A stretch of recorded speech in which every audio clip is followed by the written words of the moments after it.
Ошо эшиктен бирөө кирип келсе эле мындай табыкемдин жаркырап, күлүп жайнап эшиктен кирип келип атканы көзүмө көрүнөт. Андан кийин анан тиги реалдуу жашоого өтөм да.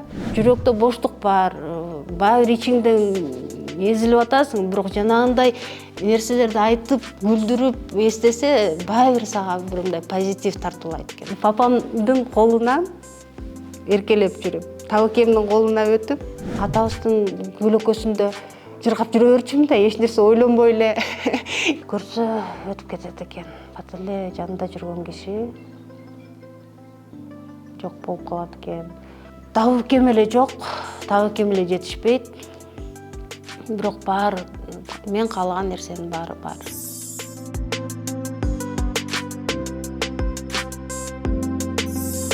Арбаңыздар, назарыңыздарда Ой медиа каналынын Менин дүйнөм рубрикасы. Бүгүнкү каарман коомчулукка үлкөн бир инсандын жубайы катары белгилүү. Бирок билген кишиге чоң дүйнөгө кедер, ошол эле учурда ишкерлик чөйрөдө ийгиликтүү айымдардан. Эмесе урматтуу көрөрман, Супара этно комплексинин түптөөчүлөрүнүн бири Жаңыл Сынзат Турганбаева бүгүн биздин каарман жана сиздер менен биргеликте анын дүйнөсүнө саякат жасайлы.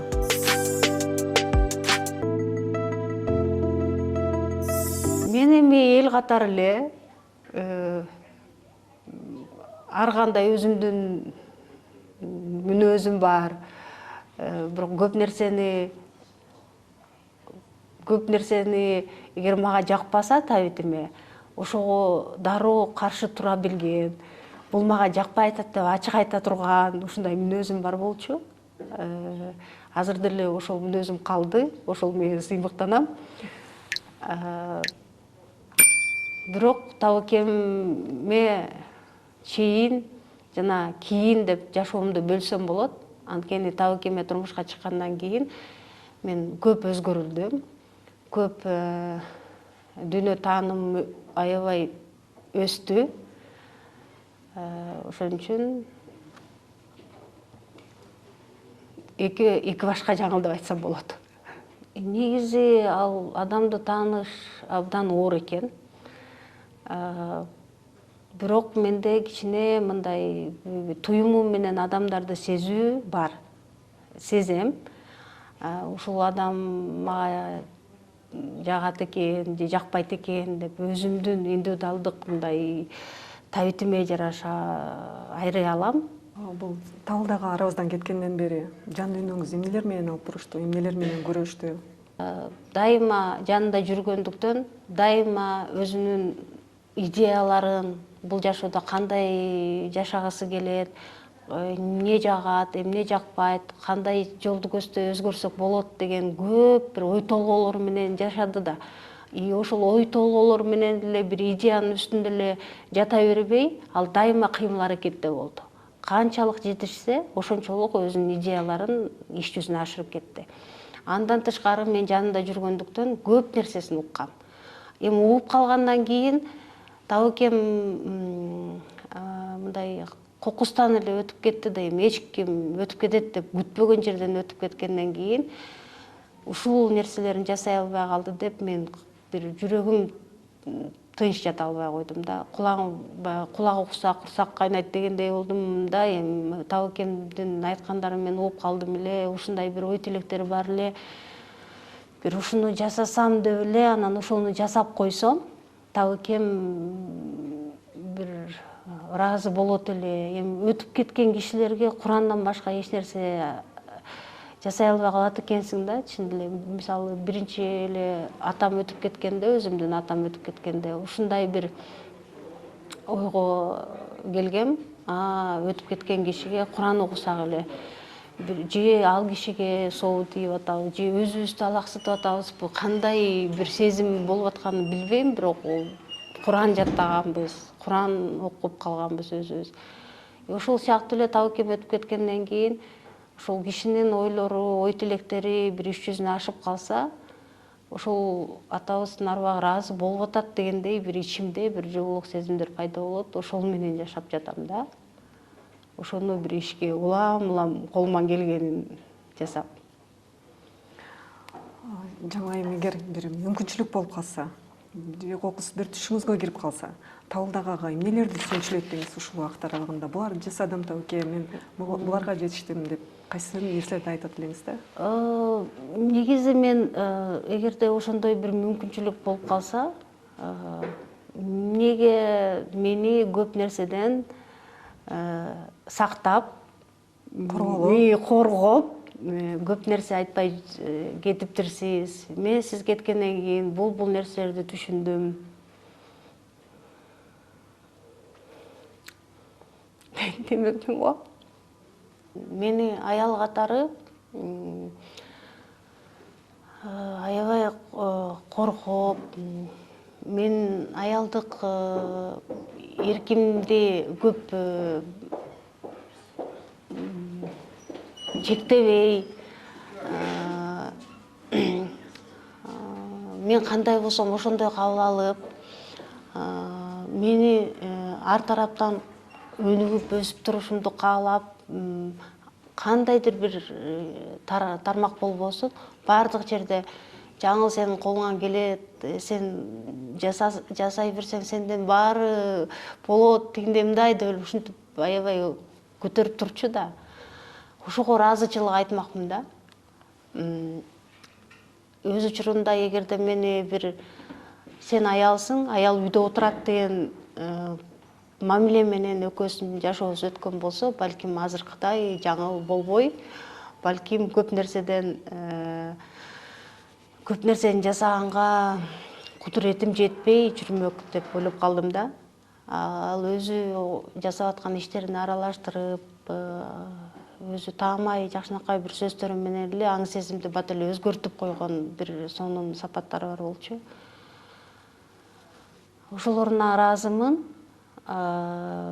Бирок кээ бирде өтө эле коргоп, көп нерселерди мага мындай идеалдуу жашоону көргөзүп коюптур да. Анан көбүнчө өзүң ишке аралашканда, коомго аралашканда, адамдар менен мамиле түзгөндө көп алданып калган учурларым болуп жатат. Анан түшүнүп атасың. Бирок табыкемдин да сонун сөзү бар болчу. Адам ката кетирмейинче түшүнбөйт. Ал баардык эле киши акылман болуп кетиптирби? Адам деген акылдуу болсо болду. Ката кетирип, ошол катасын түшүнүп, анан экинчи жасабаса, бул дагы чоң жеңиш деп койчу да. Ошондой болуп жашап атам. Ката кетирем, кайран оңдойм. Ушундай турбайбы дейм, табыке менен сүйлөшөм. Ушул нерселерди башыман өткөзүп атам. Ушул нерсенин канчасын сиз башыңыздан өткөздүңүз? Мен менен эмнеге бөлүшкөн жоксуз? Анткени ал киши аябай мээримдүү киши болгон да. Аябай мээримдүү. Мен мындай мээримдүү эркекти чынын айтсам көрө элекмин. Өзү өтүп, мындай өзүн баягы ооруп калып, анан кыйналып аткан учурунда дагы мени, балдарды, туугандарын кыйнаган жок. Күндө мен эми өтүп кетсем эмне болот, же болбосо мен өтүп кетсем бул ишти кылгыла, тиги ишти кылгыла деп беймаза кылган сөздөрдү сүйлөгөн жок. Өзүнүн жакшы позитивдүү сөздөрүн сүйлөп атып эле күнүмдүк жашоодо баягы эртең өтүп кетем деген ой жок, оптимисттик духта жашап жатып эле анан өтүп кетти да. Анан абдан ошол азыр ойлоп калдым, ошо ооруп атып дагы бизди аяп, ошол сөздөрдү сүйлөбөй, албетте жанагындай сөздөрдү айтып, керес сөздөрүн айтып жатып алса, баарыбыз кыйналмакпыз. Андай кылбаптыр, бирок ооруп калганга чейин эле жашоосунда айта берип, мен муну жакшы көрөм, жашоо мындай болуш керек, дүйнөдө мындай өнүгүү болуш керек деген багытта сүйлөй берип, эмнени каалап атканын керес сыяктуу айтып кетиптир түрү кезинде элечи. Мындай кандай отуруп алып керес десе бизде ушундай түшүнүк бар го, сөзсүз эле баарын чогултуп алып, же кагаз жүзүнө жазып, же болбосо баарын чогултуп алып акыркы сөздөрүн айтат дегенчи. Жок, андай болгон жок. Жашап атып өзүнүн өмүрүндө өзүнүн сөзү, кыймыл аракети менен киресин калтырып кетиптир ар бир нерседе.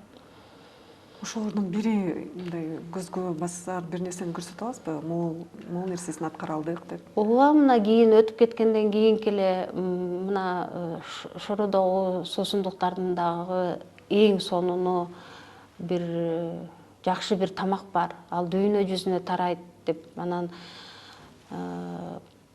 кээ бирде биз чет өлкөлөргө чыгып калсак, карачы жаңыл момундай сонун, момундай биздин конфетибизди жасап койсо болот. Мына Кыргызстандан келди деп ачып даамын ооз тийгизе ала турган эч нерсебиз жок. Бул деген жөн эле конфет болбойт, бул деген тарыхы менен кошо айтып бере турган нерсе болот деп чет өлкөгө барган сайын бир белектерди берерде ушул сөздөрдү айтып калчу. Азыр эмне чыкты? Супара талкан шоколад деген чыкты анын ордуна.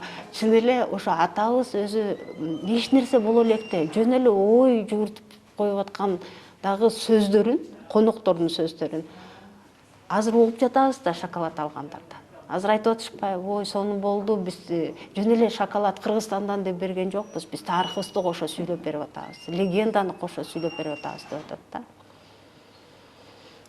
Ошол болду. Андан тышкары биз деген тез татым деген сыяктуу кыргыз сонундук деп чыгардык. Ал өзүнүн ою боюнча кыргыздын тамактарын, кыргыздын тамагы десе эле бул беш бармак менен курдак, анан этти элестетишет. А кыргыздын тамагы деген мүнөз тамактар болгон, эрте мененки тамак болгон, кечки тамак болгон, мезгил менен жей турган тамактар болгон. Кыргыз күндө эле отуруп алып эт жей берген эмес.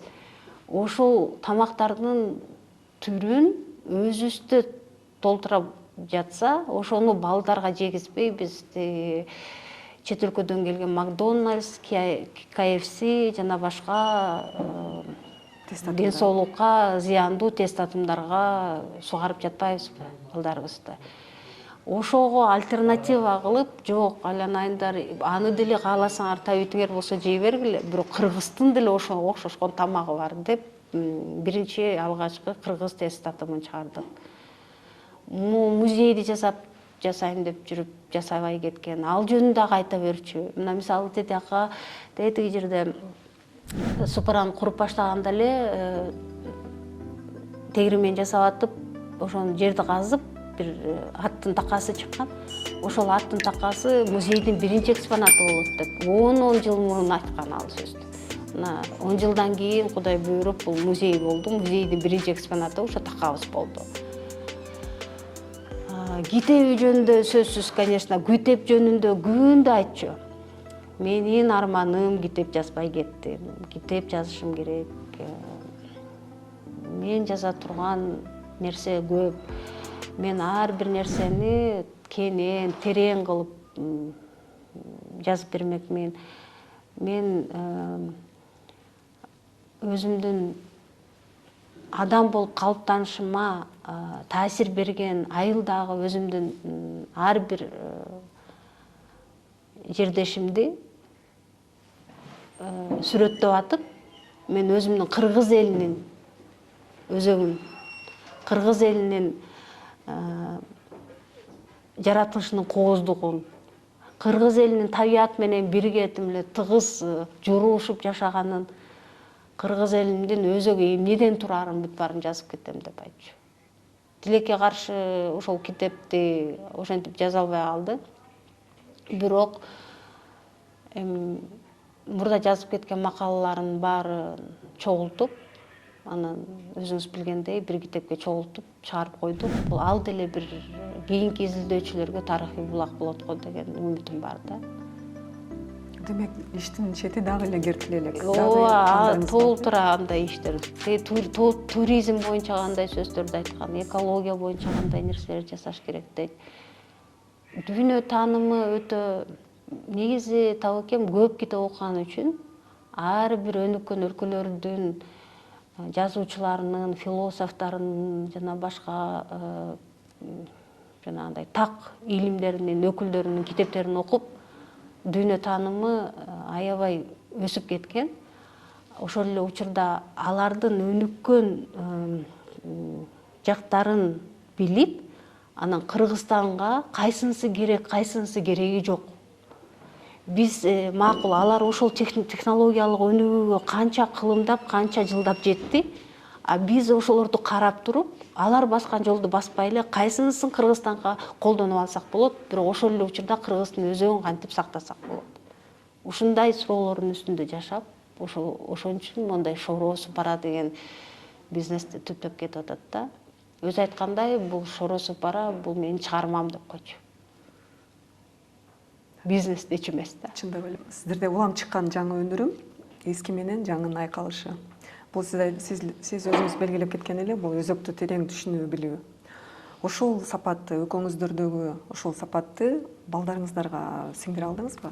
Ооба, мен азыр байкасам, Таукемдин айткан, эми азыр дагы ушундай талкуулар жүрүп атышпайбы? Идеология десе эле, идеология деген бул жаман сөз деп эле жаман жагына бурулуп атат да. Эми мен билбейм, тарыхчы катары идеология бул термин. Ошон үчүн бул идеологияны биз идеология бул термин, бирок ошол жакшы идеология бар, жаман идеология бар деп бөлүшүбүз керек. А Таукемдин жакшы идеологиясы ошол өзү Шоросу пара түптөп атып, өзүнүн жашоо акыйкатын аныктап кеткен.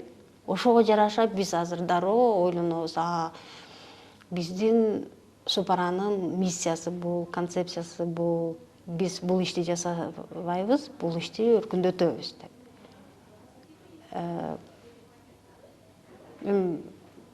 Башкача айтканда мындай, өзүбүздүн өнүгүү жолубуз анык. Өнүгүү стратегиябыз анык. Эмне үчүн? Анткени ал Таукемдин жашоо образы, мисалы кандай нерселерди жактырбаган, мисалы бул Кыргызстанда бир дагы мамлекеттик ресурсту колдонбой, административдик рычагты колдонбой, өзү бир мамлекеттик кызматта туруп алып да. Жана кыргыз элинин тиешелүү бир мүлктөрдү өзүнө алып өнүктүргөн бизнес эмес. Бул 1 тыйынга 1 тыйын кошулуп, 2 тыйын болуп, 2 тыйын, 3 тыйын болуп, 10 тыйын болуп, анан ушинтип анан азыркы миллиондорду таап аткан компания да. Бул дагы Таукемдин басып өткөн жол аркылуу биз таза жашоо болуш керек. Адам таза жолдо болуш керек. Адам мындай таза жол менен деле өзүн өзү бакса болот, ошол эле учурда экономикага салым кошсо болот. Ошол таза жолдогу эле бизнес эмес, бул дагы чыгармачылыктын, креативдүү индустриянын негизинде түптөлгөн бизнес менен деле өзүн бакса болот, мамлекетке салым кошсо болот дегенди түшүндүрүп кеткен да. Биз азыр ошол жолдобуз. Уул кызыңыз дагы? Уул кызым, Таукемден дагы башка уулуу балдар бар, кыздар бар. Алардын баары ошол нуктан чыкпай, атасынын тарбиясы менен, атасынын жакшы көргөн иштерин болчу. Мисалы, уулуу баласы азыр балык өстүрүп атат. Чоң балык бир чарбачылыгы болду, Кудай буйрса. Атам айтып жүргөн өз учурунда түшүнбөптүрмүн. Азыр ушуну сонун экен, ушуну менен алектенем деп, ал ошол иши менен алектенип атат. Байыр көрдүңүзбү, атасы Таукемдин мындай бир сапаты бар болчу.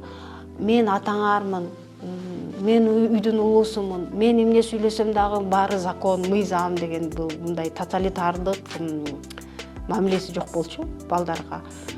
Айта берчү, өзүнүн эмне актуалдуу, бул келечекте эмне менен алектенсе дагы жакшы болот деген сөздөрдү өзүнүн таанып билүүсү менен жөн эле айта берчү. Турган жерде, тамак ичип аткан жерде, же болбосо бала мындай нерселер бар экен, ушуларга көңүл буруп койгула деп эле мындай. Ушул калат экен да көрсө. Ошол нерселер эстелет экен дагы, анан ошолор азыр жасалып иш жүзүнө ашырылып атат да. Балдары да ошол жолдо. Бир Кайрат уулу азыр Шоро компаниясын башкарып жатат. Бир кызым болсо дизайнер, ал Америкада окуп атат. сонун чыгармачылык чөйрөдө ал дагы. Кудай буйрса сонун коллекцияларды чыгарат. Ал дагы атасы такыр эч талап кылчу эмес да балдарынанчы, баланы тарбиялаганда. Эч нерсе талап кылчу эмес. Жөн эле айтып койчу, багыт көргөзүп койчу. Ошого көнүшкөн да. Анан мен талап кылып баштасам, ой жаңыл, ал баланын дээринен болот. Чогуу отуруп алып бир балдар менен азыр сабак жасаган бир мода болду го. Ата эне отуруп алыпчы. Чыдаганы чыдап, мээрим менен окутуп атат, чыдабаганы башка көзгө коюп алат. Эми ал деле туура эмес да. Мурда биз ким окутту эле, өзүбүз менен өзүбүз окудук да. Багыт берипчи. Эми ата эненин бул жерде функциясы чогуу отуруп алып тамак мындай сабак жасоо деп мен эсептебейм. Бала тарбиялоодо ата эненин функциясы такыр башка.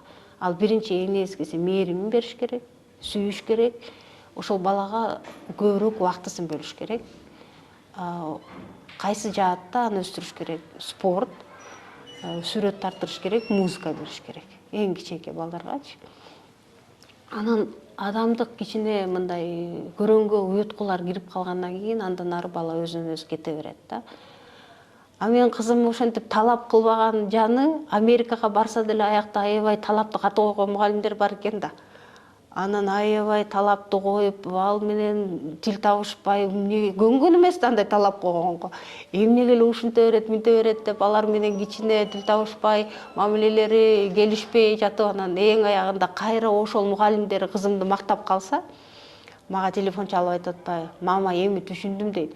Каякта талап кылса, ошол жерде өнүгүү болот экен деп.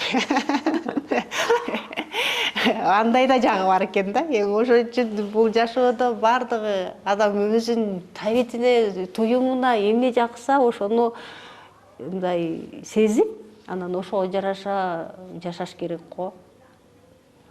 Жана сиз айтып өттүңүз го, коллекциясы жакында чыгат деп. Ал кыргыз жытаңабы ал дагы? Азырынча кыргыз жыттаңа жок. Азырынча башка бир заманбап, модерн дагы жакшы азыркы чыгып жаткан ар түрдүү кездемелер болуп атат. Ошол кездемелерди колдонуп, башка багытта болуп атат. Бирок кайрылып келип эле нукура өзү Кыргыздын өзөгүндө бир коллекция жасайм деген баары бир түпкү ички тилеги бар, максаты бар, кыялы бар. Уулуңузду көрдүм, аябай жаркылдап эле жүрөт экен да. Бул сапат кимден өткөн? Табылдагы адамбы, сизденби? Билбейм, эми табакем ошондой адам болчу негизи. Бир кайгырып жүргөнүн көргөн эмесмин. Дайыма эми мындай элдер жинине тийип койсо же туура эмес иш жасаса, бакырып катуу кыйкырып калган жагы бар болчу, бирок түм эле асан кайгы түшкөн адам эмес болчу. Дайыма күлүп жүрчү, ар бир нерседен позитив тапчу. Ар бир нерсеге оптимисттик көз карашта ойлонуп жашаган. Үйгө кирип келсе дагы аябай жаркылдап түм эле ушундай кирип келчү азыркыга чейин мен көз алдымда. Ушу эшиктен бирөө кирип келсе эле мындай табакемдин жаркырап, күлүп, жайнап эшиктен кирип келип атканы көзүмө көрүнөт. Андан кийин анан тиги реалдуу жашоого өтөм да. Ушунчалык күндө үйгө жаркылдап кирип келип аткан элесин калтырган да менин элесимде. Ошого жараша кызы дагы түм эле ата деп чуркап чыкчы, анан экөө кучакташып калчу. Ошол элес аябай мага мындай ушу табакем тирүү кездей сезилет да, ошол элес болгондо. Анан адам кандай жашап өтсө, өтүп кеткенден кийин көрүп жүргөндөр ошондой эскерет экен. Табакем өтүп кеткенден кийин эле ким келип эскербесин, баары эле күлдүргөн эле окуяларын айтып эле. Табакем мынтип койбоду, табакем тигинтип койбоду деп эле каткырып калса, анан өтүп кеткен кишини каткырып эскерип калат экенсиң.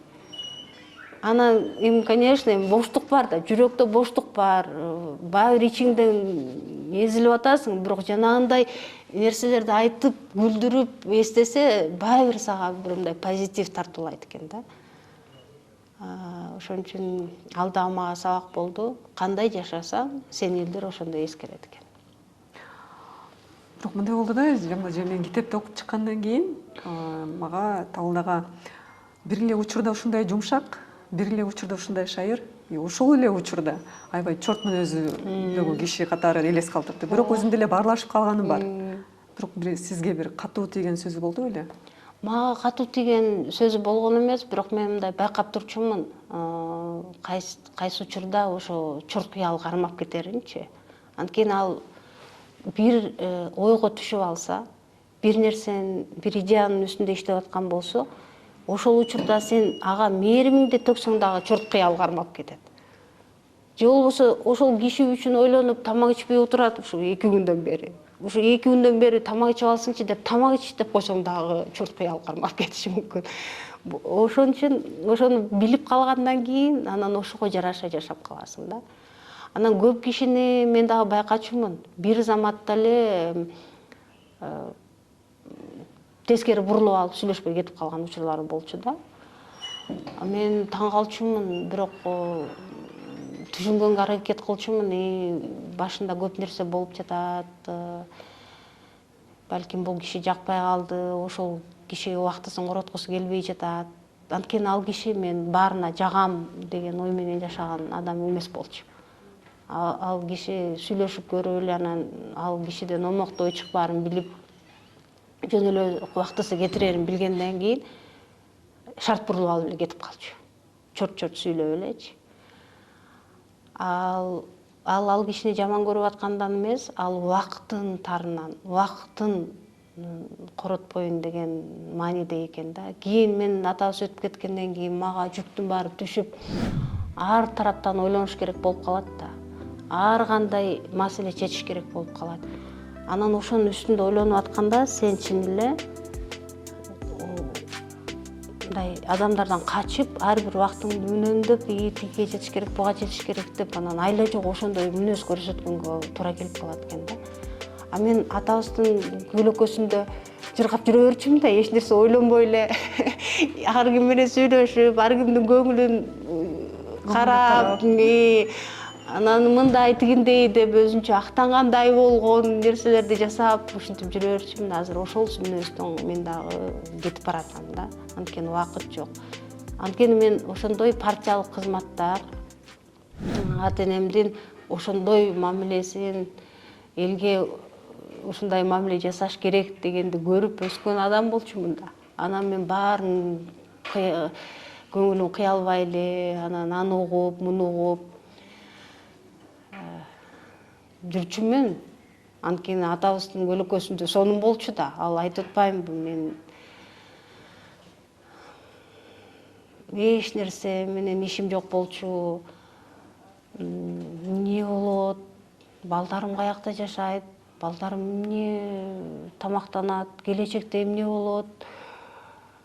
Кой жанталашып жака барып тигини жасай калайын, муну жасай калайын деген менен ишим жок эле жыргап жашай бериптирмин да.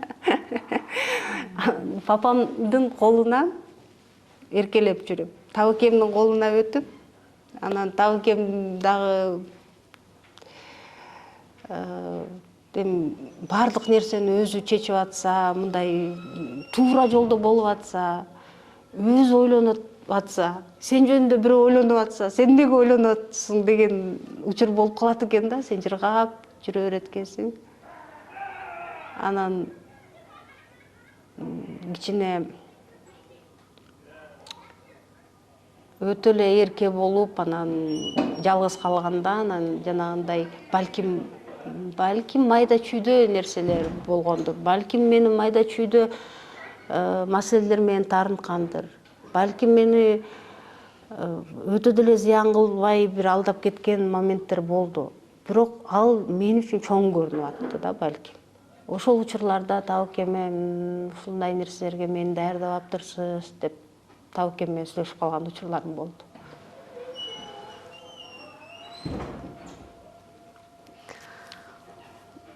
Бул нерсени мындай эске салып атканым үчүн алдын ала кечирим сурайм, бирок үзүлүп баратканда сизге эмне деди?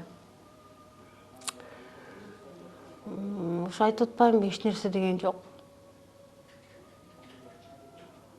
Эч нерсе деген жок. Ага чейин мындай өтүп кетти. Өтүп кеткенден кийин карасам, баарын эле даярдап коюптур да. Баарын эле мурда айтып коюптур да, көрсөчү.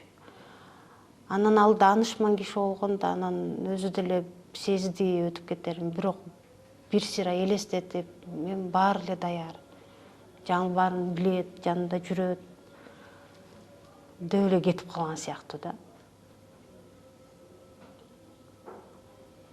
Ошон үчүн мен акыркы секундага чейин ушу Талкем өтүп кетет деп ишенген жокмун да. Көрсө өтүп кетет экен. Бат эле жанында жүргөн киши жок болуп калат экен. Анан дайым эле жүрөк кааласа дагы кээ бирде биз же жалкоолуктан, же уялуудан, же эл эмне дейт деген көз караш менен жүрөгүң ырдагың келсе ырдабайт, бийлегиң келсе бийлебейт. Же бир жакшы нерсени жасайын десең жасабай коесуң да. Ал антпеш керек экен. Эгер жүрөгүң бир нерсе каалап атабы, ошону дароо жасаш керек экен. Жүрөк өз учурунда эле бар эч нерсени каалабай калат экен. Талкем өтүп кетти. Эч нерсе каалабай калдым да. Кишини карап туруп көрбөй калат экенсиң. Бир нерсени айтып атышса угуп туруп уга албай калат экенсиң, кирбей калат экен сага. Жүрөгүң вообще эчтеке каалабай калат экен. Ошондой көп жыл өттү, анан кайра келип баштайт экен да. Музыка угуп баштайт экенсиң кайра. Музыка угса жүрөк бийлегиси келет экен, кайра бийлеп баштайт экенсиң дегендей. Ушундай бир сезимдердин баарын башыман өткөздүм. Бош жүрөк, денеде боштук деген эмне экенин сезет экенсиң. Бул өтө аябай оор нерсе экен. Анан эң нескиси мен өзүмө сабак болгону, ошол абалдардан сени эч бир толтура медициналык препараттар алып чыкпайт экен. Ошондой абалда сен өзүңдү өзүң алып чыга турган адамда чоң күч бар экен. Аны кайдан табат экенсиз? Аны ошону билиш керек экен акасы. Адам өзү менен өзү азыр ушундайлар чыгып атат го, бир коучтар, тренерлер. Анан адам минтип эле, анан тигинтип ойлогула, позитив ойлогула, тигиндей мындай депчи. Анан мен ошолорду көп угуп атам, мен азыр билбейм, кайсынысы жетүүлүктүү болуп атат, кайсынысы таасирдүү болуп атат, кайсынысын ким колдонуп атат билбейм, бирок адам башынан чоң стресс өтмөйүнчө, жанагындай боштукту сезмейинче, адам өзүндөгү ошондой бир муктаждыкты сезмейинче, канча укмуш тренер, коуч ал сиңбейт ал кишиге. Ошол учурда сен ошол нерсеге кайрылсаң, анан ошол нерселер жардам берет экен да. Мисалы мага Өмүрбек деген бир ошол учурда ошол тунуу деген кандай жасаш керек, адам өзүн кантип көтөрүп чыгыш керек деген азыр методдор бар болуп атпайбы? Ошолорду сабак катары жол көргөзүп айтып берди. Биринчи кабыл алган жокмун. Ушул эле кантип эле мен уйкусуздугумду жок кылсын, кантип эле мен жүрөгүмдүн дүкүлдөгөнүн токтотсун, кантип эле мен ары бери баса албай теңселип атам, кантип эле ушуну токтотсун деп ишенбөөчүлүк болот. А качан сен ошону практика жүзүндө өзүң жасап баштасаң, дароо ошону сезет экенсиң. Демек, адам туура дем алып, туура тамактанып, туура кыймылдаса эле баардык нерсени жеңип чыгат экен.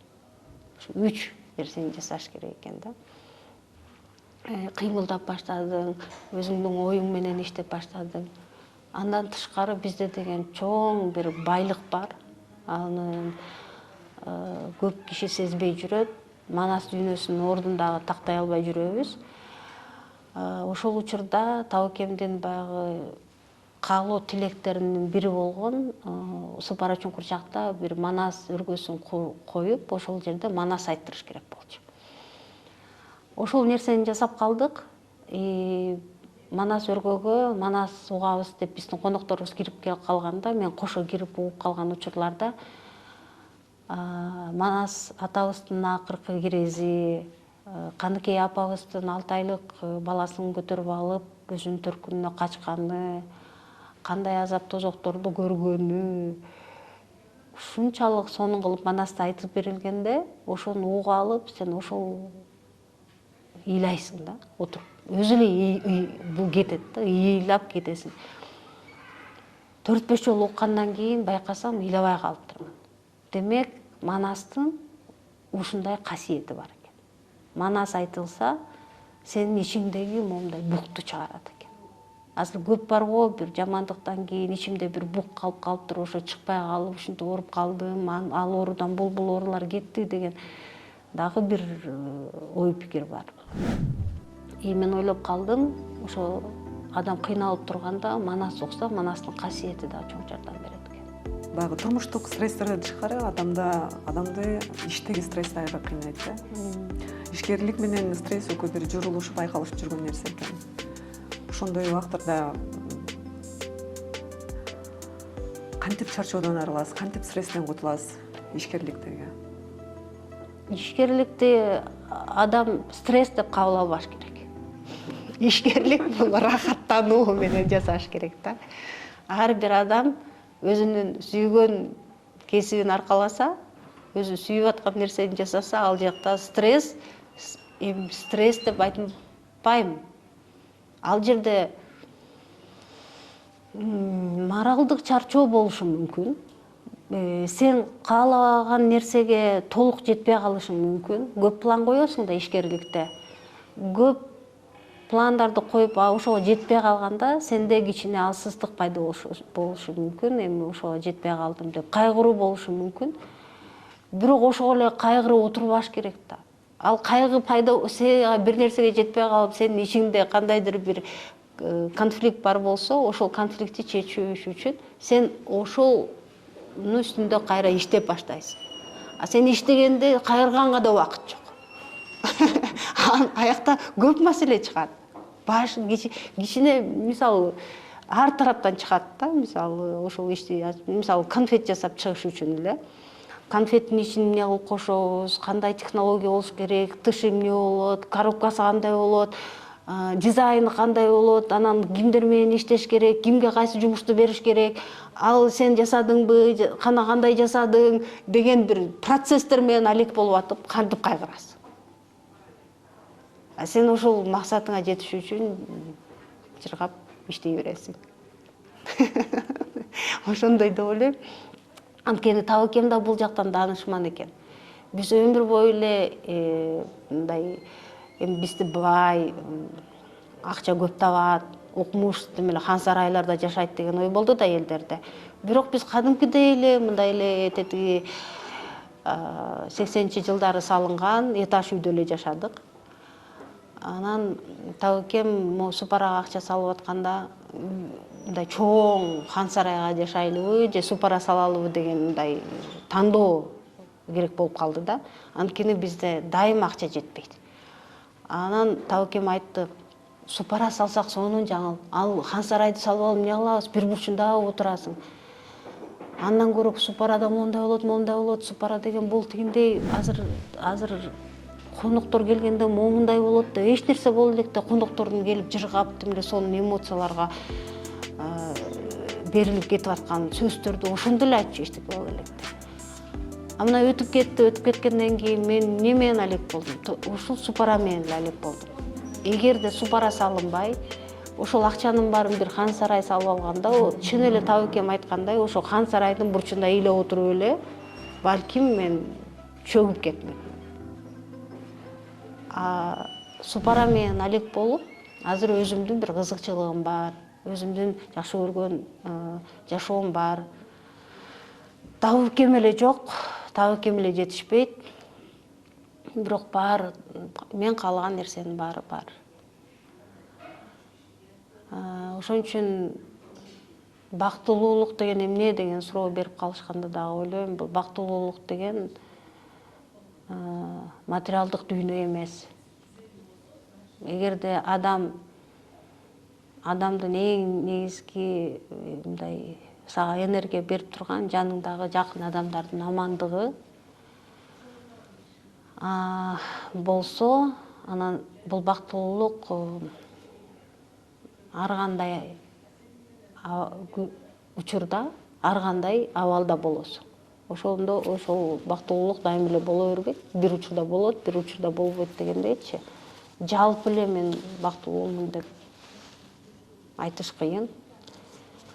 Анткени табакем жок, ата энем жок, баары өтүп кеткен.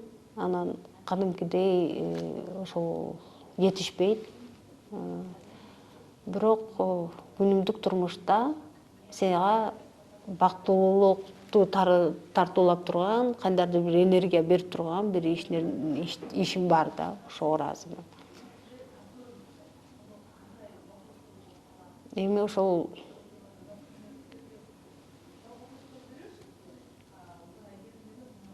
эгерде адамдын жүрөгү тынч болсо, бул бактылуулук абалы деп эсептейм.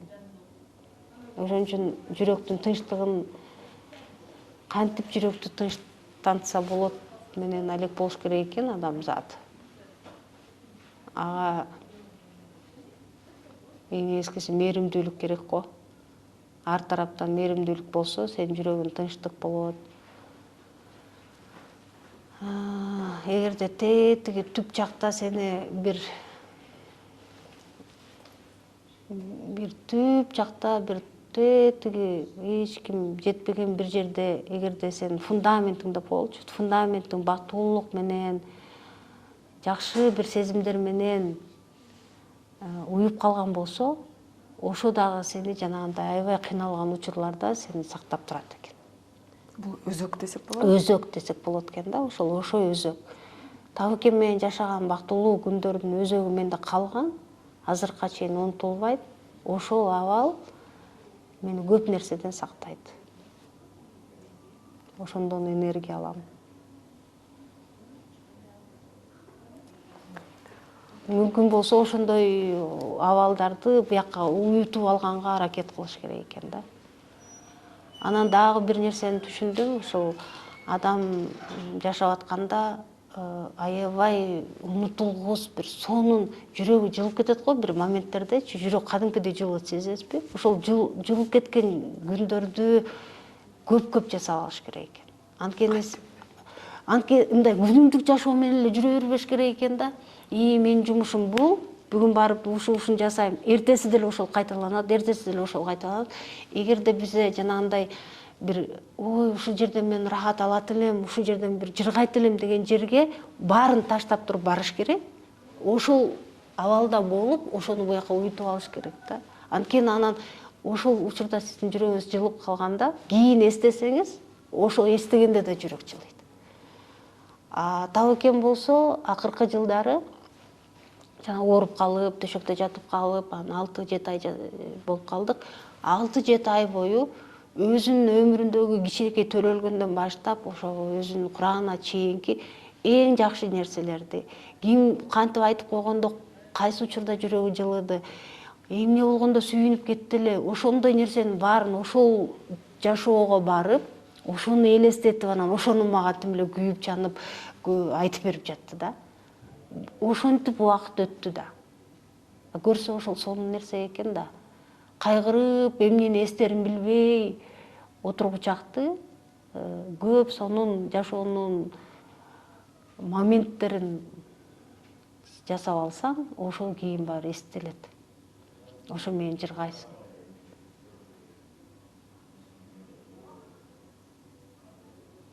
Ошого дагы көзүм жетти да, табакем менен мындай акыркы күндөрү чогуу жашап атканда. Ошо менен жашады да, кадимкидей. Күндө турсаң, тигини айтып берет, муну айтып берет, анан каткырабыз. Ошондой болду беле дейсиң. Мектепке барарда үтүк таппай, абасынын кайыш өтөгүн кийип барган. Кийин ошону сактап койсом болмок экен, балдарыма көрсөтмөкмүн деп айтканы бар экен да. Балдарыңызга бир ушундай нерселерди бир эскерип айтып каласызбы? Атаңар ушинтип айтты эле. Атасы өзү айтып берчү да, андайлардын баарын. Ошон үчүн мен азыр көп айтпайм, бирок жашоо нугунда эгерде ошол бир моментте ошол сөздү айтыш керек болсо айтам. Атаңарда мындай болуптур, тигиндей болуптур деп. Бирок ошол тилекке каршы ошонун баарын жазып кетсе сонун болмок да, өзүчү. Сонун болмок да. Ошонун баарын жаза албай калбадыбы? Мисалы мен андай жашоону көргөн эмесмин, чынын айтсам.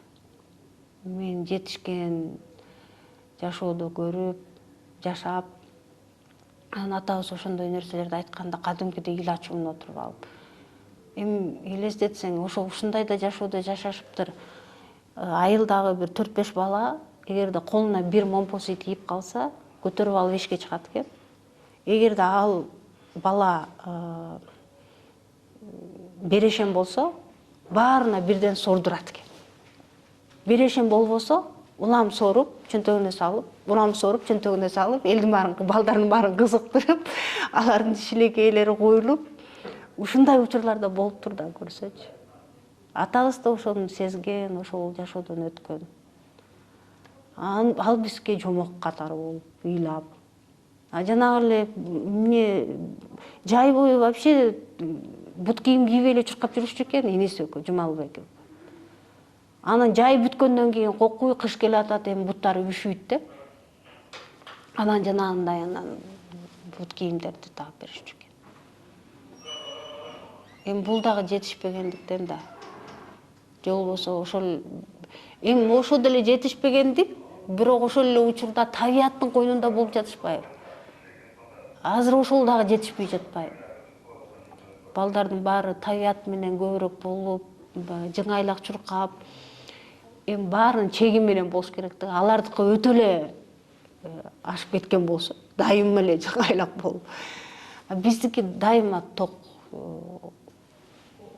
жашоодо болуп калганы дагы көп нерсенин мындай баалуулуктарын жоготуп коет экен да. Азыркы балдарыбызды эч нерсе менен таң калтыра албай жатпайбызбы? Эч нерсеге таң калышпайт да. Баарын бизден биринчи көрүп алышкан, телевизордон, интернеттен. Биз Америкага барып калдык, анда кызыма 10 жаш, балама 12 жаш. Ой, балдарым, карасаңар, тетин тиги экен, бул экен деп билгендерибизди айтып атсак, бир эмоция жок. Анан, ой, эмне эле болуп атасыңар, балам? Мен бул зданияларда оюн ойнойм дейт. Мен алардын ичине кирип чыккам, мен кайсы комнатасында эмне бар, анын баарын кыйын билем дейт. Жакта кызым баратат, тиги бирдеме деген бренд.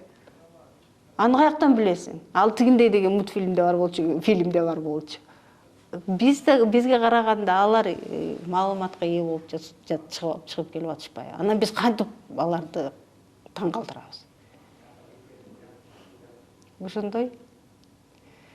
Балдар бери ысырапкорчулукка жол бергенде кантип тыйып каласыз? Бирок ушул жагытта сонун суроо болду. Табыкем дайыма айтчу, мындай арыдан бери болуп жашаш керек. Көп эле ысырап кылбаш керек. Ысырапкорчулукту аябай жаман көрчү. Балдарды көп эле мындай чалчаңдатып, каалаганын баарын алып бере берчү эмес. Балдар дагы кошо жүрүп, бизнеске акча жетпей жатат. Бизнести түптөш үчүн бул нерсе керек болуп атат. Кое тургула деген тарбия менен өскөн үчүн баарыны токпейил, көп нерселерге мындай баштарын салып, улунуп жылынышпайт. Ошо бизнес жүрүп атканына сүйүнүп жашашат балдар дагы. Табылдагы өтүп кетти. Балдардын арасында бизнес деген бизнес экен, мураскерлердин арасында ар кандай нерсе болот экен. Сиздер ошол нерсени кантип мындай бир жөнгө сала алдыңыздар, бир жолуна кое алдыңыздар? Эми бул кичинекей кезинен эле чогуу аралашып өстү да. Ошол жагы туура болот экен деп ойлонуп калдым. Кичинекей кезинде улуу балдар биздин балдарды багып, чогуу ойношуп, аларга камкордук кылып, мээримин төгүп, жакшы көрүп калды да баары-бирчи. Улуу балдар ал жаңы кичинекей төрөлгөн баланы ким жаман көрөт? Анан жакшы көрүшүп бири-бири менен. Ошол мамиле калат экен. Азыркыга чейин ошол байкалат. Балдар бири-бирин жакшы көрүшөт. Анан ошол биз үйлөнгөндөн баштап эле менде ушундай позиция болду. Мен акча маселесин көтөрүп, ошол балдар менен конфликтке барып же аларга бир катуу сөз айтып жаман мамиле, терс мамилелерди жасаган жокмун. Азыр ошонун үзүрү көрүнүп жатат. Азыр Кудайга шүгүр, мамилебиз баары жакшы. Сый мамиледебиз да баарыбыз.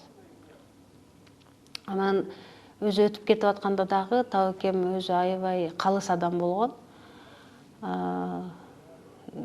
Ошо тирүү кезинде эле кайсы бизнесте кайсы баламдын эмгеги өткөн болсо, ошол бизнестен үлүш бөлүп берем деп, үлүштөрдү бөлүп берип койгон. Баарыбызга бирдей кылып. Ошол үлүш атабыздын керези менен, атабыздын айткан сөзү менен эле жашадык. Мындай ар ким өзүнүн ордун билет, ар ким өзүнө эмне тиешелүү экенин билет. Бири-бирибиздин жашообузга, бири-бирибиздин материалдык дүйнөбүзгө кийлигишпейбиз. Чек бар. Ушундай мамилени баштан эле түзүп койсо, эч конфликт чыкпайт деп ойлойм. Менин кабарым бар, сиз бизнес насаатчылыкта кылып келесиз да? Мен мисалы жазып же сүйлөгөндөн башка өнөрдү өзүмдөн байкай элекмин. Бирок ошол эле учурда мен да бир ишкерликке баш баккым келет. Ошол учурда мен да кенен кесир жашаш үчүн ошол бир нерсени изилдегим келет да. Мага эч кандай стартабы жок, эч кандай идеясы жок. Бирок ишкерликке бир көз салып жүргөн кишиге кандай насаат берет элеңиз? Мен эң негизги насаатым биринчи ишкер бир иш баштайм деп атса, биринчи мен эмнеге шыктыммын, мен эмнеден рахат алам деп ойлонуш керек да. Эгерде ошол анан ошол шыкты таптыбы, ушул колуман аябай келет деп. Анан экинчи суроо, ушул нерсени жасасам кимге керек? Эл алабы, албайбы, ошондон ошол элге керекпи, кереги жокпу деген суроо келет да экинчиси. Эгерде керек экен элге десе, анда үчүнчү этап башташ керек. Кечке ойлонуп жүрбөш керек да. Кичинекейден башташ керек. Балким кичике. Азыр эми ушундай болуп атпайбы? Креативдүү индустрия деген сонун бир багыт чыкты. Ал багытты эми биз мындай термин катары азыр билип атканыбыз менен Табакем шороо башталганда эле ошол креативдин негизинде түптөптүр бизнестерди. Мурунку суусундуктардын баарын кайра жандандырды. Ата мекендик өндүрүштүн негизинде, баалуулуктардын негизинде бизнес жасады. Супара дагы ошондой болуп атат да. Ошол сыяктуу эле ал өзү ушул жаатында мен Кыргыздын дөөлөттөрүн жандандырып сактап калам, кийинки муунга өткөзөм деген максат койду да. Ошол элге кандай керекпи, кереги жокпу деди. Ал керек болчу. Кээ бир элдер балким азыр түшүнүп келатат бул керек нерсе экен деп. Мурда деле түшүнгөн адамдар болгон да, туурабы? Ошон үчүн ал учурда кичине жасалып баштаса, кичине түшүнгөн элдерге, кичине санда жасалса, ал бара-бара элдердин керектөөсүнө жараша өсө берет, анан ошентип чоң бизнес болуп кетет да. Анан эч качан ишкер ойлонбош керек, мен дароо эле прям империя түзө калам депчи. Империя түзүш үчүн мындай акырын кадам ошондон тажабаш керек. Эгерде адам ошол жасап аткан ишин жакшы көрсө,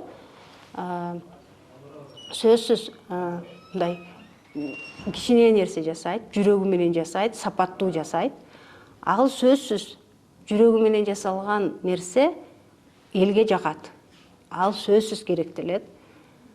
Анан ал керектелип атканда дагы байкап турат. Ошол адам кантип керектеп атат, сен мисалы услугаңдычы, кызматыңды. Анан байкап турасың дагы, анан мындай экен, көрсө мындай экен, бул элге бул жагат экен, бул жакпайт экен, эмкиде мынтейин, тигинтейин деп анан өзү эле кете берет да. Ошон үчүн башташ керек да эмескиси. Анткени ар бир ишкердин өзүнүн керектөөчүсү бар да. Керектөөчүнү унутпаш керек. Мисалы, бизде эмне деген лозунг бар? Кожойкенин кабагы, коноктун сүйгөн тамагы. Биз Супарада ошондой принцип менен иштейбиз. Эгерде биз конокторубузду жакшы маанайда узатып кетиш керек деген үчүн ошол принциптин ичинде баарын жасайбыз да. Ошол сыяктуу эле мисалы сиз колуңуздан мен айтып атпайсызбы, мен жазам, жакшы жазам депчи. Жазаардан мурун эл эмнени каалап атат, эмнени окугусу келип атат деп туруп жазып койсоңуз, эл ошону талашып окуп кетет экен. Мисалы Шайлообек Дүйшөев агайдын Агындылары. Ал аябай жазып койду. Эл түм эле талашып окуп атат, туурабы? Демек, эл каалаган нерсени жазса, ал өтөт экен да. А кээ бир жазуучулар ойлонбой эле бирдемени жазып коюп атат, аны эч ким окубай атат, китеби сатылбай атат деп нааразы болуп жүрөт. Ал өзүнө да нааразы, элге да нааразы. Эмне үчүн менин китебим өтпөйт? Демек, ал элдин муктаждыгын, элдин табитин анализдеген жок да, эмне керек деп. Кезегинде демократиялык идеяларды коргоп, ачкачылык жарыялаганыңызды билебиз, китептен да окудук. Азыр бир мындай ошол жакта бир мындай кылчая карап, мен ушул саясий ишмердикти деле аркалап көрсөмбү деген ойлор келбейби? Негизи келмек.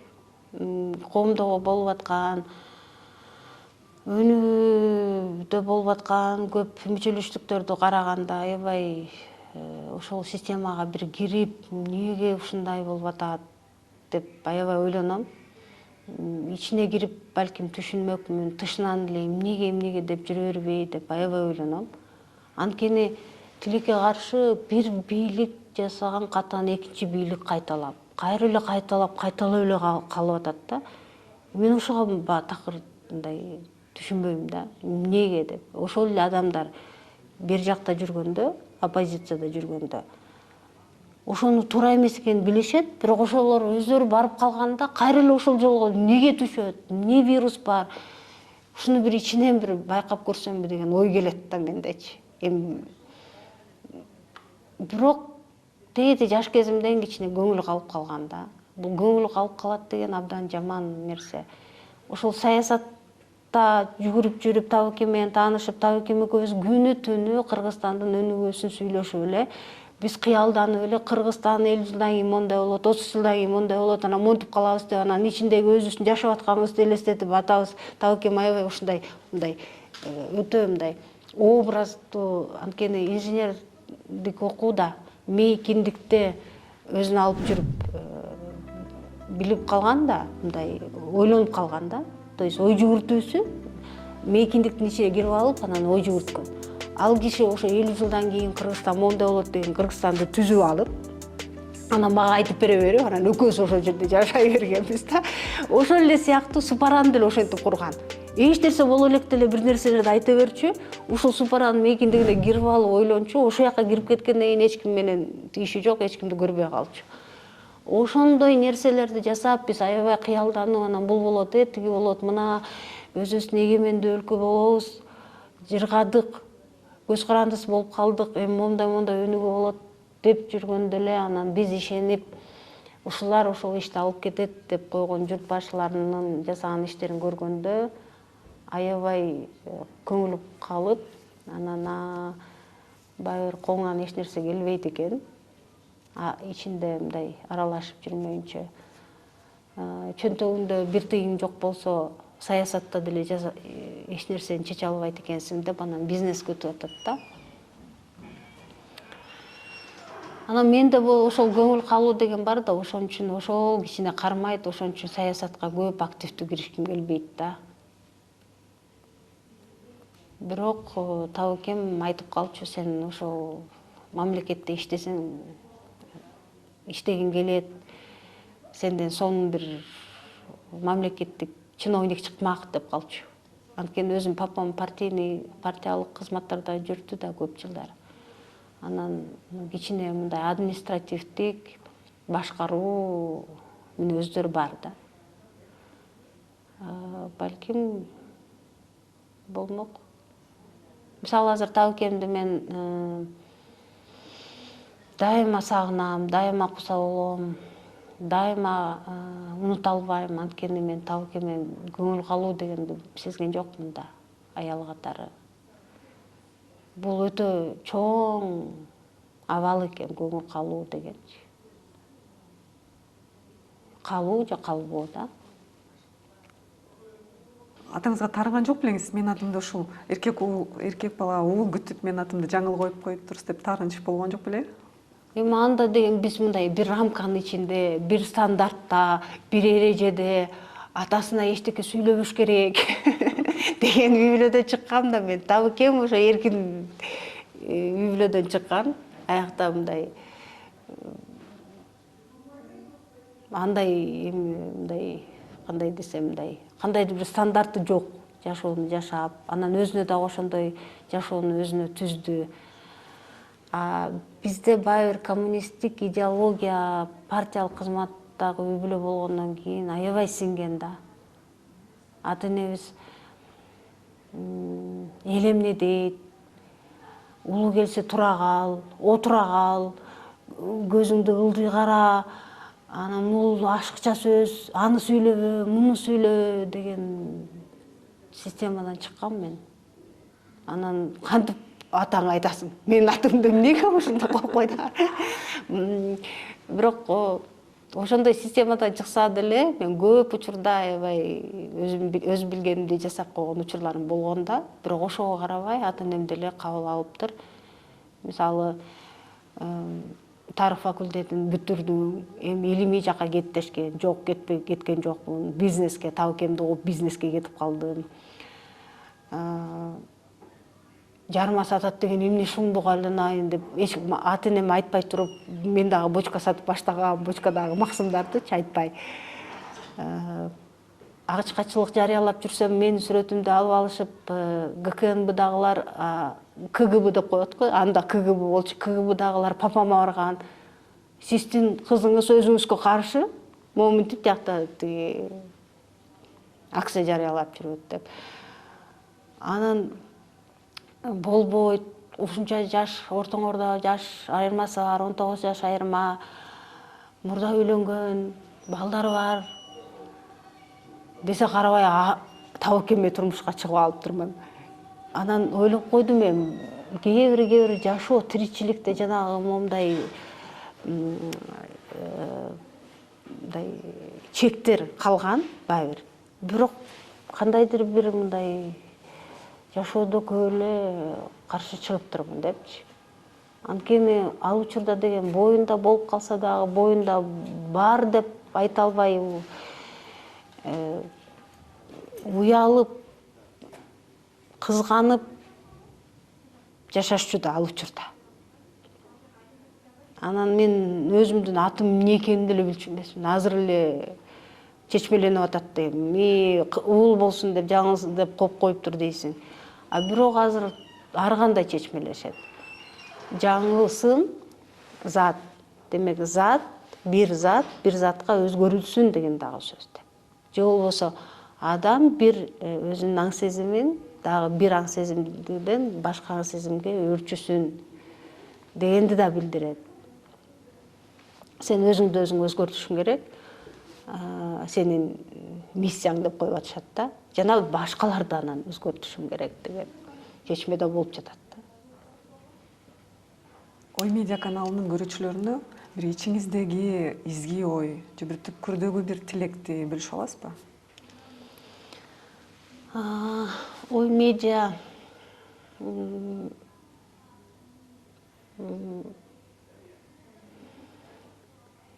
эми мындай негизи бул медиа жааты болуп жатпайбы? Ошо медиа жаатынын бул азыркы жашоодогу ролу абдан чоң.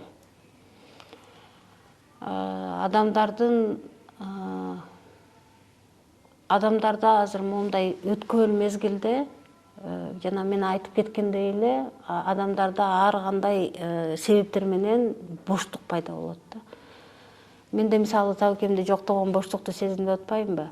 Ошол сыяктуу эле, эгерде адамдарда толук, кандуу, өз ишенген маалымат жок болсо, адамда боштук пайда болот дагы, анан ал ошол боштукту толтуруш үчүн маңдайына эмне маалымат келсе, ошону иргебей эметип алат да, мындай сиңирип алат өзүнө. Ошон үчүн азыр абдан кооптуу жашоодо жашап жатабыз. Эгерде сын көз караш менен карап, ошого жараша маалыматтарды биз албасак өзүбүзгө, бизди адам катары ар кандай күчтөр колдонуп кетиши мүмкүн. Ошон үчүн ар бир адамга сиздердин медиа аркылуу өзүңөрдү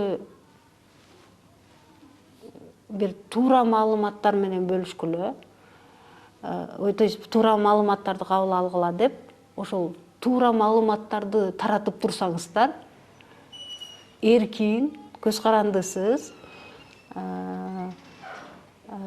мындай туура жолду көрсөткөн бир маалыматтарды сиздер берип турсаңыздар, сиздердин көрүүчүлөр ошого сиңип, ошого жараша калыптанып, адам катары калыптанып, адамзаттын жашоосуна эң негизгиси эмне керек экен дегенди ойлонуп, бөлүнбөй, мен азыр ойлоп калдым, ушул адамдар абдан бөлүнүп жатабыз. Бириге албай жатабыз. Дин жагынан болобу, башка саясий, маданий жана башка көз караштардан болобу, бардык жактан ар кандай агымдарга кирип алып эле ошолордун сөзүн сүйлөп, бөлүнүп, бириге албай жатабыз. Ошон үчүн менин эң негизги айта турган сөзүм, адамзатка эмне керек деп суроо берип алып, анан ошол адамзаттын баалуулуктары менен бириксек жакшы болмок да. Ошон үчүн сиздердин медиа адамзаттын баалуулугу эмне деп, анан сиздердин көрүүчүлөрдү, угуучуларды ошол адамзаттын баалуулуктарын туура түшүнүшүнө жол көрсөтсөңүздөр жакшы болот деп ойлойм да. Аракет кылабыз. Адамзаттын баалуулугу деген эмне? Бул эң негизгиси анын мээримдүүлүк менен адамдар бири-бирине мамиле жасоосу, камкордугу, анын динине карабаш керек, анын расасына, жынысына, анын жашына карабаш керек. Адамбы, сенин бет маңдайыңда адам турабы, болду. Ошол адамга сен өзүңдүн мээримдүүлүгүңдү бер, камкордугуңду бер. Анан эгерде адам мээримдүү болсо, эгерде адам таза жолду көрүп өскөн болсо, ал эч качан өзүнүн экологиясына, бизге азыр актуалдуу болуп жаткан саясий жактан, маданий жактан жана башка жактардан эч качан ага зыян келтирбейт да. Туурабы? Эгерде туура эмес көз карашта өсүп калыптанып калган адамзат болсо, ал азыркыдай болгон вандализм менен алек болуп, анан табиятты, жаратылышты ыйлатып жатабыз да. Жок дегенде таштандылар менен иштеп койгонду билбей жатабыз. Медиа аркылуу ошол темаларды көтөрсөңөр, адамзат жок дегенде таштандыларды каякка апарыш керек, кооз жерлерге мындай жүрөгү титиреп, бир мусор таштай албай калыш керек. Ошореки маанилүү болуп жатат. Жаратылышты ыйлатпашыбыз керек да. Ушул темаларда дагы ата-энебиздин өзөктөрүн айта берсек, бул сонун болмок, анткени ата-энебиз эч качан суунун жээгине барып алып, шалпактатып колдонгон эмес. Өзү жүзүн жууйм десе дагы бир нерсеге сузуп алып, ары барып, анан жууган. Колунда эчтегеси жок болсо, даже этегин колдонгон, этегине суу куюп алып, анан тияка барып колдонуп. Азыр ошонун негизинде эле биз сууну сакташыбыз керек. Ошон үчүн бизге кандай гана табияттын сонун суулары, Кыргызстандын төрөк төрт бурчуна барсаңыз, суу бар. Ошонун ар бирин таптаза кылып бизге сонун берген, өткөзүп берген. Биз эми кайра ошол эле өзөк менен ошол сууларды сакташыбыз керек. Эң негизги биздин ушул дүйнөгө келгендеги биздин миссиябыз ушул болуш керек да. Ар бир киши суу дегенде сууга жетпей зыркырап жашап аткан канча эл бар. Ошон үчүн кыргыздар бактылуу негизи элбиз. Анан кыргыздарда эң негизгиси мындай ичиндеги ишенимдүүлүктү жогорулатыш керек болуп атат. Басынбаш керек болуп атат. Чүнчүбөш керек болуп атат. Мисалы азыр кээ бирөө чыгып атпайбы? Ой, кыргыз деген улуу эл болгон, кыргыз деген мындай болгон десе эле, эмне ушинтип айта берет, койчу ушул туура эмес деген сөздөрдү сүйлөп атабыз. Бирок антпешибиз керек. Наоборот, ошентип баягы духу жетип, өзүбүздүн азыркы абалыбызга жараша чүнчүп эле отура бербей, ага карабай духу жетип ошол сөздөрдү сүйлөп аткан кишилер дагы адамдарга дух берет. Өзүнүн ичинде ишенимдүүлүк пайда болуп калат. Ай, биз чын эле кыйын эл турбайбызбы, эмне болуп атабыз, кой мындай чыналайын. Андай сөздөрдү айтылыш керек. Анан эле кээ бир аябай пессимисттер көп болуп кетпедиби? Ой, кыргыз эл деген ушундай болгон десе эле, эмнеңе мактанасың? Анан азыркы кебетеңди карачы деп эле чыгып атпайбызбы? Бири-бирибизди сындап эле артка тартып элечи. Мактана бериш керек. Ички ишенимди жогорулатыш керек. Жана бизге кыргыз элиме дагы бир сонун байлык берген бул Манас дүйнөсү. Манас дүйнөсүндө Манасты айтып баштаганда ар бир адамда мындай дух пайда болот ичиндечи. Ишенимдүүлүк пайда болот. Эч кимден коркпогон абал пайда болот.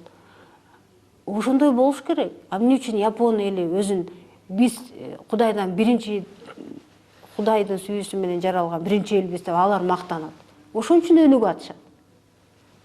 А биз деле ошентип айтып койсок деле болот. Бирок ошого жараша татыктуу болушубуз керек да, конечно. Алар айтып атат, бирок татыктуу ошого жараша өнүгүп атат. А биз айтып эле жатпай, айтышыбыз дагы керек. Ошого жараша кыймыл аракет менен ошого жараша өнүгүшүбүз да керек. Анан биз ушундайбыз деп эле жата бербеш керек. Ошол жагы дагы өтө маанилүү болуп жатат да. Жөн эле экономиканы көтөрөбүз, материалдык дүйнөнү көтөрөбүз, материалдык жактан байыйбыз, тигини жасайбыз, муну жасайбыз деп руханий өзүңдүн духуң ылдыйласа, эч качан өнүкпөйбүз. Ушул нерселерди силердин канал аркылуу угуп, биздин элибиз өнүгүп өсөт деп ишенем.